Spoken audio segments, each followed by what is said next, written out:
नमस्कार, प्रणाम। मैं भजन गायिका अंजलि भारद्वाज आ रही हूँ आपके शहर गढ़वा में जय माँ शेरा वाली भंडारा के द्वारा आयोजित 24वां विशाल देवी जागरण दिनांक 19 अक्टूबर दिन शनिवार रामा साहू स्टेडियम रात्रि 8 बजे।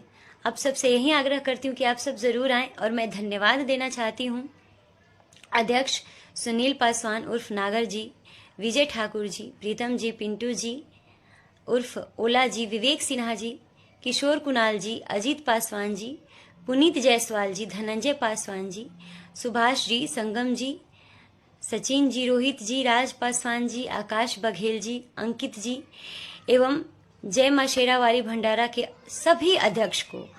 और विशेष धन्यवाद देना चाहती हूँ छोटू रावत म्यूजिक डायरेक्टर जी का।